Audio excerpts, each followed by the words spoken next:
ដំណើរទៅកាន់កំពូលភ្នំនៃប្រាជ្ញានៅព្រលឹមស្រាងក្នុងភូមិដ៏ស្ងប់ស្ងាត់មួយលោកវីរៈបានហៅកូនប្រុសរបស់គាត់ឈ្មោះសូភីឲ្យរៀបចំបង្វិចសម្រាប់ដំណើរឆ្ងាយសូភីមានការងឿងឆ្ងល់ជាខ្លាំងប៉ុន្តែគេបានត្រៀមខ្លួនរួចជាស្រេចដើម្បីដើរតាមឪពុកតែយើងទៅណាពុកសូភីសួរទាំងចង់ដឹងវីរៈញញឹមរួចចង្អុលទៅកំពូលភ្នំដ៏ខ្ពស់ត្រដែតដែលបាំងដោយអ័ព្ទយើងនឹងទៅដល់ទីនោះហើយកូននឹងដឹងពីមូលហេតុនៅពេលយើងទៅដល់នៅពេលពួកគេមកដល់ជើងភ្នំសូភីបានសង្កេតឃើញដីខ្សាច់និងដីល្បាប់នៅទីនោះពោពេញដោយស្នាមដានជើងទាំងនោះមានច្រើនរាប់មិនអស់ខ្លះធំខ្លះតូចច្របូកច្របល់គ្នាពុកមើលចុះមានមនុស្សច្រើនណាស់ដែលបានមកដល់ទីនេះសូភីនិយាយទាំងភ្ញាក់ផ្អើលវីរៈមិនទាន់ឆ្លើយអ្វីឡើយគាត់គ្រាន់តែងក់ក្បាលហើយបោះជំហានទៅមុខយឺតដំណើរចាប់ផ្ដើមលំបាកទៅពួកគេត្រូវដើរកាត់ព្រៃក្រាស់ដែលពោពេញដោយបន្លាស្រួចនិងវល្លិជុំវិញសូភីត្រូវប្រុងប្រយ័ត្នរាល់ជំហានដែលគេដើរដើម្បីកុំឲ្យមុតបន្លាឬរអិលធ្លាក់ចូលក្នុងជ្រោះវីរៈតែងតែនៅក្បែរជានិច្ចដើម្បីជួយទាញដៃកូននិងកាប់ឆ្ការមែកឈើដែលរាំងផ្លូវស្រាប់តែមានសត្វបក្សីចម្លែកមួយដែលមានរោមពណ៌ចម្រុះដូចឥន្ធនូហោះកាត់មុខពួកគេរួចទៅទំលើមែកឈើក្បែរនោះសូភីបើកភ្នែកធំអូស្អាតណាស់ពុកខ្ញុំមិនដែលឃើញសត្វបែបនេះនៅជិតផ្ទះយើងទេវីរៈប្រាប់កូនថាពិភពលោកមានរបស់ប្លែកនិងអស្ចារ្យជាច្រើនកាលណាយើងហ៊ានចាក់ចេញពីកន្លែងសុខស្រួលហើយខំប្រឹងធ្វើដំណើរទៅមុខមកដល់ពាក់កណ្ដាលភ្នំឬហៅថាចង្កេះភ្នំពួកគេបានឈប់សម្រាប់បន្តិច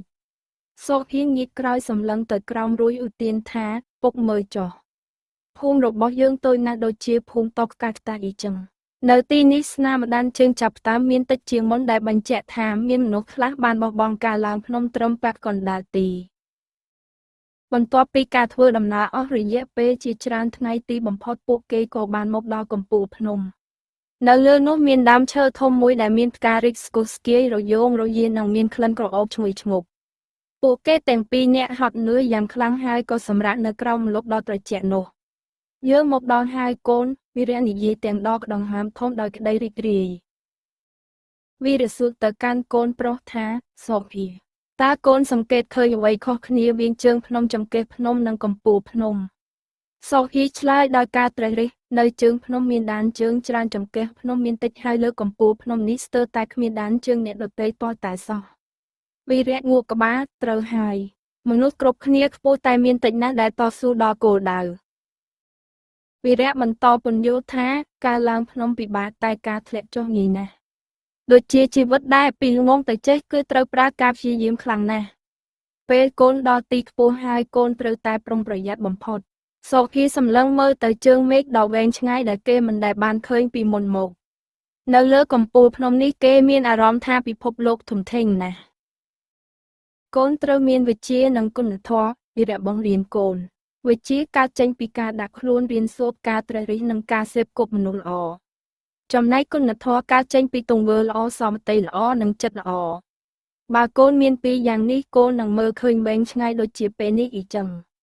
សូភីយកដៃស្ទាបដើមឈើធំរួចងក់ក្បាលយល់នៅមេរៀនដ៏មានតម្លៃនេះអរគុណណាស់លោកពុកកូនយល់ហើយពីមូលហេតុដែលពុកនាំកូនមកទីនេះសូភីនិយាយទាំងញញឹមយ៉ាងស្រស់បុរសជាឪពុកសប្បាយចិត្តជាខ្លាំងដែលកូនយល់ពីការទូន្មានរបស់ខ្លួនអ្នកដំណើរទាំងពីរក៏ចាប់ផ្ដើមដើរចុះពីលើភ្នំត្រឡប់ទៅផ្ទះវិញដោយមានស្នាមញញឹមនិងចំណេះដឹងថ្មីពេញក្នុងបេះដូង